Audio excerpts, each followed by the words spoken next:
May 7, 1945, Slovakia, near Pilsen, 09 and 7 hours. A battalion of approximately 400 German soldiers stands in formation on a gravel road. They face east. Their rifles are stacked in pyramids to the side. Their hands are visible. Their officers stand at the front. They do not move. 50 meters ahead, a mixed force of American infantry and armored cavalry occupies positions along both sides of the road. Rifles are raised. Machine guns are mounted on half-tracks. Tank turrets are trained forward. The formation is static. No one advances. No one retreats. The morning is cold. Fog clings to the fields. Visibility extends 200 meters, no farther. The Americans arrived at 08:50. The Germans were already here, waiting. No shots have been fired. No words have been exchanged. The Germans stand in ranks. The Americans hold their positions. The silence is absolute. Orders have not been given. Weapons are ready. The distance is 50 meters. Engagement range. The expectation is clear.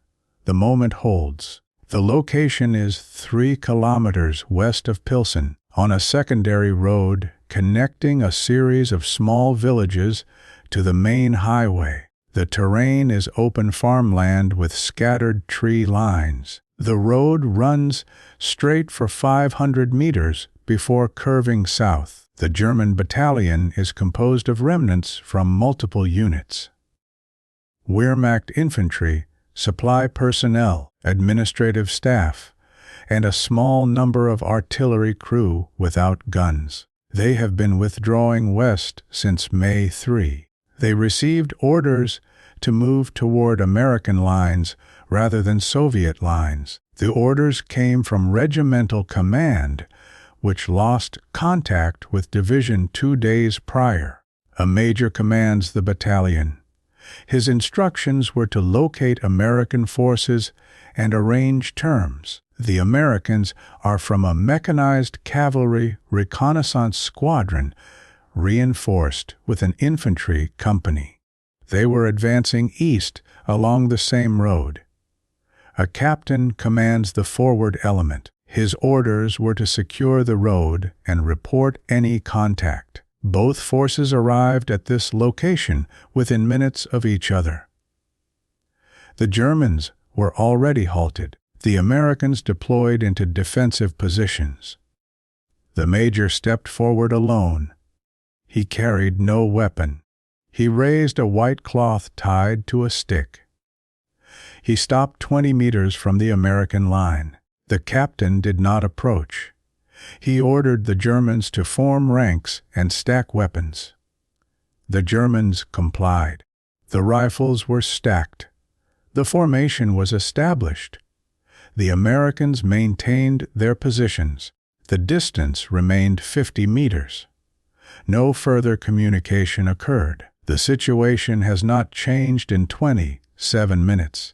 The captain was trained at Fort Knox in 1942. He has been in combat since June 1944.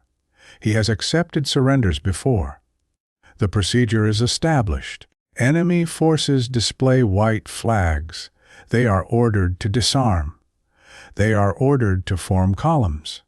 They are searched. They are detained. They are moved to rear areas under guard. This has occurred multiple times. Each instance followed the same sequence. The procedure is automatic. The Germans have complied with the first steps. They have disarmed. They have formed ranks. The next step is to move them under guard. The captain has the personnel. He has the vehicles. He has the authority. The procedure is clear.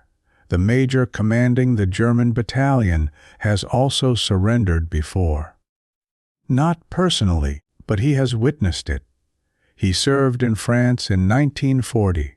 He witnessed French units surrender. He has served in Russia since 1941. He has witnessed Soviet units surrender. The pattern is consistent. Disarm. Form ranks. Wait for orders. Move under guard. The procedure is known. The German battalion has completed the required steps. They are waiting for the next instruction. The Americans have not provided it. The captain has not moved forward. He has not issued orders to his men. He has not called for transport. He has not approached the major. He stands behind the forward American position. His hand rests on his holster. He does not draw. He does not speak. The Germans wait. The Americans wait. The expectation is movement. No movement occurs. The captain raises his hand. The gesture is not a signal to fire. It is not a signal to advance. It is simply raised, palm forward. The movement is slow. His hand stops at shoulder height. He does not lower it. He does not speak. His men watch him. They do not fire. They do not lower their weapons. They wait. The captain's hand remains raised. His eyes are fixed on the German formation. His expression is unreadable. His jaw is set. His breathing is controlled. He does not move. The major watches from the front of the German formation. He does not move. He does not speak. He does not step back. He stands with his hands at his sides. The white flag is planted in the ground beside him. It does not move. The wind is still. The captain's hand remains raised. The battalion does not move. The Americans do not move. The Germans do not move. Time suspends. The hand stays raised. No order follows. 1 minute passes. The captain's hand is still raised. His arm begins to tire. He does not lower it. The soldiers behind him do not understand. They watch the German formation. They watch the captain. They do not ask. They wait.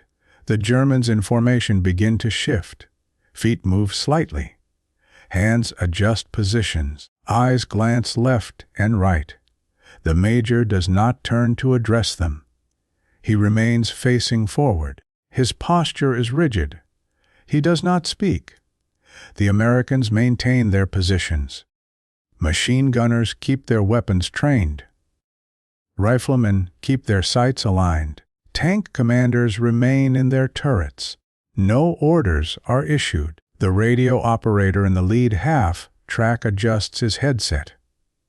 He does not transmit. He does not receive. The captain's hand remains raised.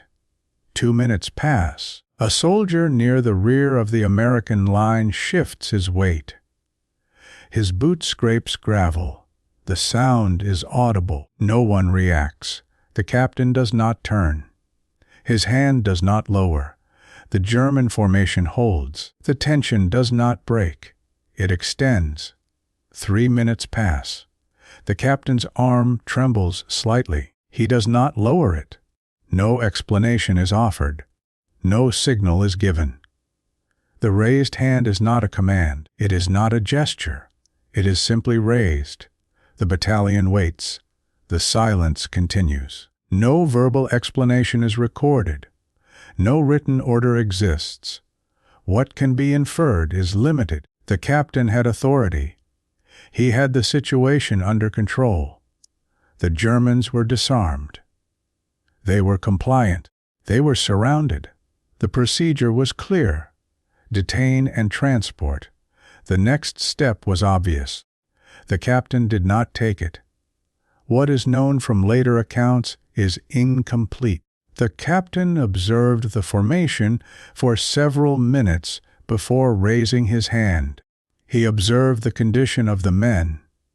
They were not combat troops in the standard sense. Their uniforms were mixed. Some wore infantry tunics. Some wore supply corps markings. Some wore no insignia. Their equipment was minimal. Their boots were worn. Their faces were drawn. They were exhausted. The captain noted this. He noted their ages. Many appeared young. Some appeared old. Few appeared to be front-line soldiers. He noted the lack of heavy weapons. He noted the lack of vehicles. He noted that they had walked to this location. He noted that they had not resisted. He noted that they had waited. He made a calculation. The calculation was not about threat. The Germans posed no threat. The calculation was about capacity. The captain's unit had orders to continue east. They had limited transport. They had limited personnel for guard duty. They had limited time. Detaining 400 men would require significant resources. It would require vehicles to be diverted. It would require men to be reassigned. It would delay the advance. The war was ending. Official reports indicated German forces were collapsing. Soviet forces were advancing from the east. The front was dissolving. The German battalion was not fleeing. They were not advancing. They were waiting. The captain made a decision. The decision was to wait, not to detain immediately, not to process immediately, simply to wait. The captain lowers his hand. The movement is slow. He does not signal his men. He turns to the lieutenant standing beside him. He speaks quietly. The lieutenant nods. He moves to the radio operator. He speaks briefly. The radio operator transmits. The message is short. Contact with disarmed German unit. 400 personnel. Awaiting instructions. The transmission is acknowledged. The response indicates that higher command will provide direction. Estimated time 30 minutes. The captain nods. He turns back to face the German formation. He does not approach. He gestures to his men. The gesture indicates maintain positions. The Americans do not lower their weapons. They do not relax. They remain in place. The Germans remain in formation. The major does not move. He does not speak to his men. He waits. 20 minutes pass. A jeep arrives from the west. A colonel steps out. He confers with the captain. The conversation is brief. The colonel observes the German formation. He nods. He returns to the jeep. He departs. The captain receives new orders via radio at 09:58. The orders state, maintain position until transport and guard detail arrive from division. Estimated time 2 hours. The captain acknowledges. He informs the lieutenant. The lieutenant informs the squad leaders. The Americans settle into their positions. The Germans remain standing. No interaction occurs. At 12:14, a convoy of trucks and a military police detachment arrives. The Germans are loaded into trucks. They are transported west. The Americans resume their advance east. The road is empty by 12:40. No combat report is filed for this encounter. The captain's after-action summary, submitted on May 8, lists routine reconnaissance and notes the acceptance of surrender from a disarmed German unit. It does not describe the delay. It does not describe the raised hand.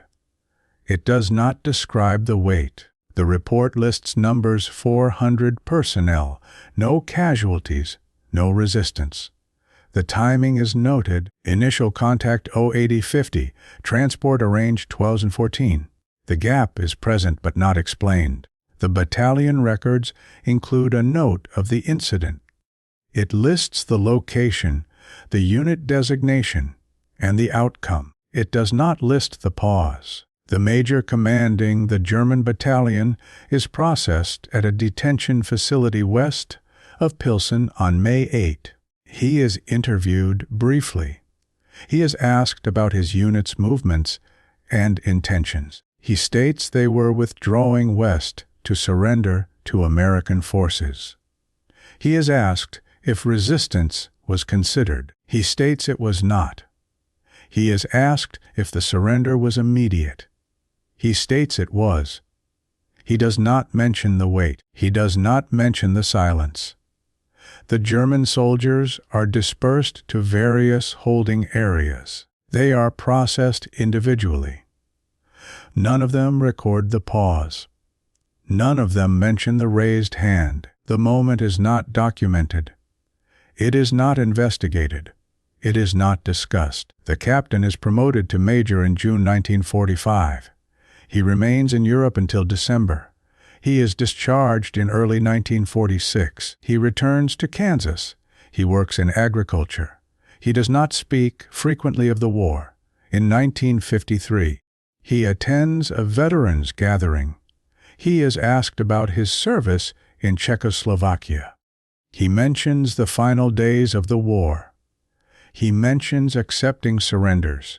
He does not mention the raised hand. He does not mention the decision to wait. In 1968, he is interviewed by a university researcher compiling oral histories. He provides an account of his unit's movements in May 1945. He describes the advance toward Pilsen. He describes encountering German units. He does not describe the pause. In 1979, he dies. He leaves no personal writings describing the incident.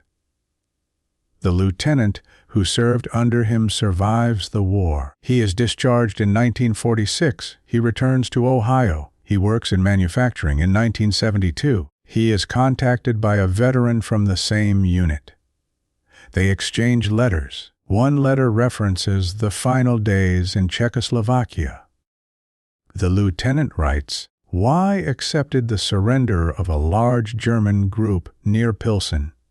It was orderly, no trouble." He does not elaborate. The major commanding the German battalion is released from detention in 1947. He returns to Germany. He does not write of his service. He does not discuss the surrender. In 1961, he dies. No record of his account survives. The soldiers from both sides scatter. Some remain in contact. Most do not. None of them document the moment on the road. The road west of Pilsen is paved now. The gravel is gone. The fields remain. The tree lines remain. The location is unmarked. No monument indicates what occurred there. No plaque describes the pause. The captain is buried in Kansas.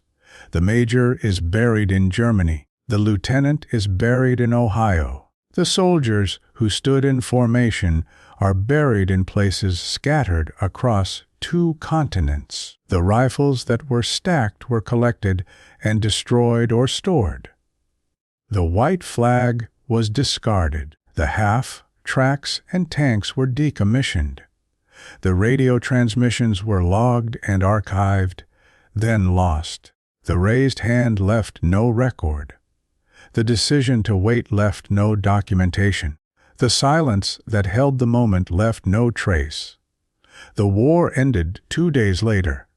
The battalion dissolved into history. The pause dissolved into silence. That is all.